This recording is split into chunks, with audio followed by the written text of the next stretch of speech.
አንድ ሰው ሞቶ ምላሱ ሲቆረጣየው ይሄ ደግሞ የሚሆነው በኢትዮጵያ ምድር ነቢያቶችን መሳደብን ስራ ያደረገውን አንድ ሰው የነቢያቶች አገልግሎት በየከተማው በየቋንቋው እንዲሰደብ በክፋት እንዲወራ አስገደሉ ገደሉ እንዲባል በውስጥ መስመርም በውጭም በሚዲያም በመድረክም በመንገድም የብዙ አገልጋዮችን አገልግሎት አበላሽተው በመናገር እውቅና ያገኘውን አንድ ሰው የማይታወቅ አካል የማይታወቅ ቡድን ገሎ ምላሱን ቆርጦ ጥሎ ሲሄዱ አየው። ከመንግስት ጀምሮ እስከ ህዝብ እንዲያቁ እግዚአብሔር ተናገር ብሎኛል።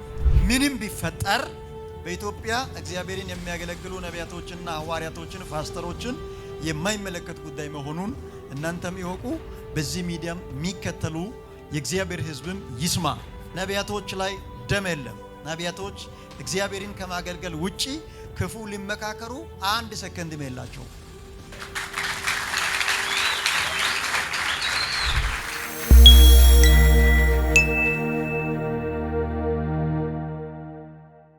ዛሬ እጅግ በጣም ከባድ መልእክት ጌታ ሰጥቶኛል። ያም የአንድ ሰው ጉዳይ ሳይሆን መላው ዓለም ላይ ያለውን ሰውን የሚመለከት ከመንግስት ጀምሮ እስከ ህዝብ ከአይዛብ ጀምሮ እስከ አማኝ በጌታ ያሉትንም የሌሉትንም ከኢትዮጵያ ውጪ ያሉትንም በኢትዮጵያ ውስጥ ያሉትንም የሚመለከት ትልቅ ጉዳይ ነው ማውራው።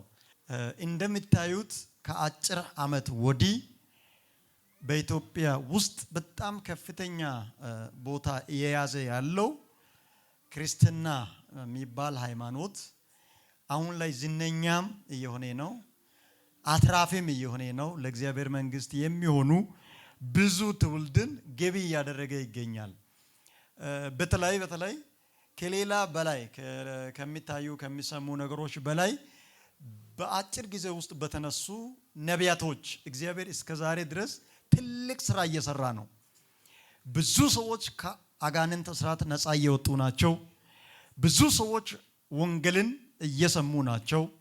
ብዙ ሰዎች ካላስፈላጊ ጨለማ ወደሚደነቅ ወደ ብርሃን እየተመለሱ ናቸው።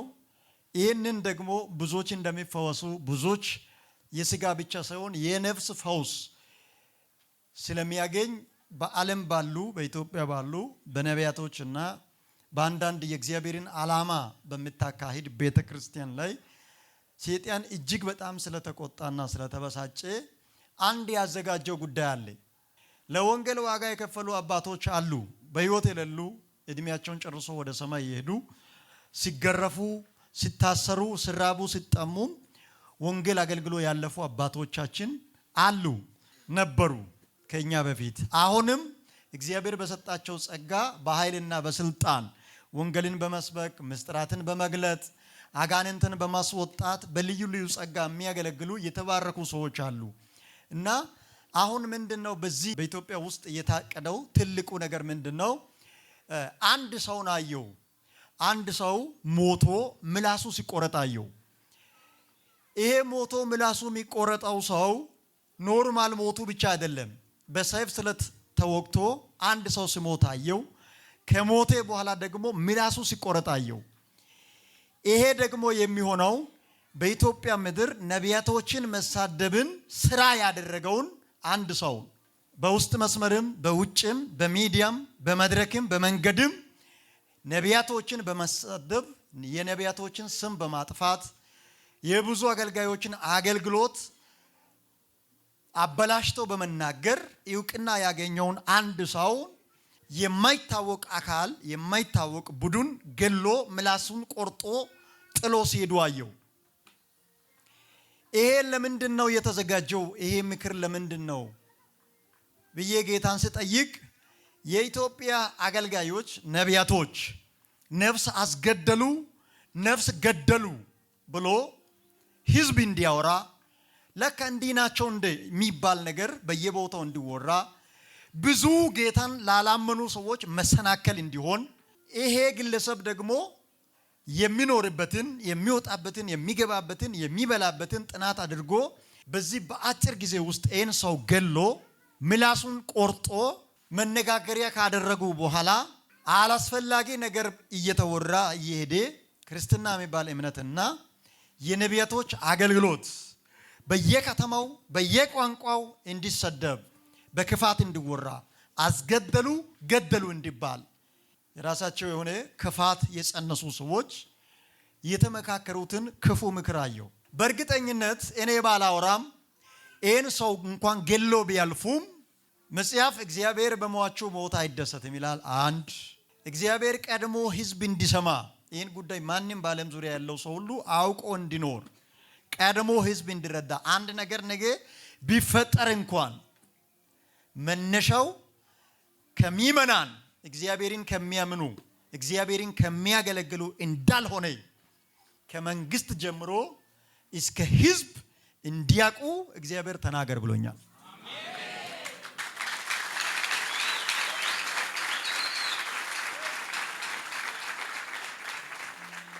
ባጭሩ ግለሰቡ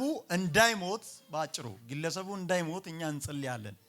ቢሞትም እንኳን ግን ነገ የሆነ ነገር ተፈጥሯል በነቢይ እንትና ምክንያት በሐዋርያው እንትና ምክንያት ተብሎ ሊወራ ይችላል። ግን ምንም ቢፈጠር በኢትዮጵያ እግዚአብሔርን የሚያገለግሉ ነቢያቶችና ሐዋርያቶችን ፓስተሮችን የማይመለከት ጉዳይ መሆኑን እናንተም ይወቁ። በዚህ ሚዲያም የሚከተሉ የእግዚአብሔር ሕዝብም ይስማ። ሙሉ ኢትዮጵያውያን ሙሉ ኤርትራውያን ይስማ።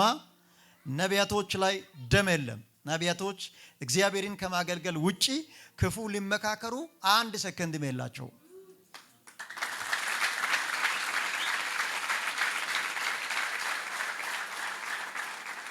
በዚህ ልክ ደግሞ ይህንን ክፉ ምክር የተመካከሩ ሰዎችን እግዚአብሔር ወደማይወጡበት መረብ ውስጥ እንዲያስገባቸው አዝዣለሁ።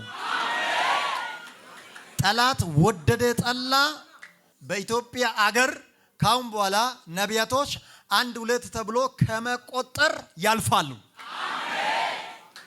ከቁጥር ያልፋሉ። ባሉትም ላይ የተነሳ የክፎች አዋጅ በኢየሱስ ስም ተሽሯል።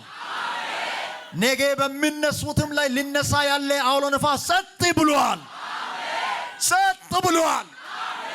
በኢየሱስ ስም ብዙ የኢትዮጵያ ነቢያቶች አገልግሎት ዓለምን እንዲቆጣጠር ዛሬ ጸልያለሁ። በኢየሱስ ስም ጸልያለሁ። በኢትዮጵያ ነቢያቶች ዙሪያ ያለ ክፉ ምክር ሁሉ እንዲፈርስ አዛለሁ። በኢየሱስ ስም አዛለሁ። ክርስትና የሚባል እምነት በማይገባ ነገር እንዲወራ የተመካከሩ የክፎች ምክር በጓዳ ያቀዱት ክፉ እቅድ በኢየሱስ ስም ፈርሷል። እግዚአብሔር አምላክ ይህንን ዓላማ አከሽፏል። ትልቁ ነገር ግን ምንም ይፈጠር ነቢያቶች አጋንንት ከማስወጣት ወንጌል ከመስበክ ትንቢት ከመናገር የሟርተኞችን ቀንድ ከመስበር ሌላ ስራ የላቸውም። ተንበርክኮ ከመጸለይ የእግዚአብሔርን ቃል ከማንበብ ደሃውን ከመርዳት ሌላ ዓላማ የለኝም የላቸውም። ስለዚህ ብዙ ጊዜ አንዳንድ ነገር በኢትዮጵያ አገልጋዮች ስም ሲወራ በዚህ ልክ ሰይጣን እቅድ እንዳለው እኔ አላውቅም። የእግዚአብሔር ሲገልጥልኝ ብቻ ነው የተረዳሁት። ግን ገና እንበዛለን። ገና እንበዛለን። በዚህ ሰበብ አላስፈላጊ ነገር ኢትዮጵያ ላይ ኤርትራ ላይ ከኢትዮጵያ ውጭ ባሉ ሁሉ ባይዛብም ባማኝም እንዲወራ የታቀደው እቅድ በኢየሱስ ስም ፈርሷል። እግዚአብሔር በስራ ላይ ነው።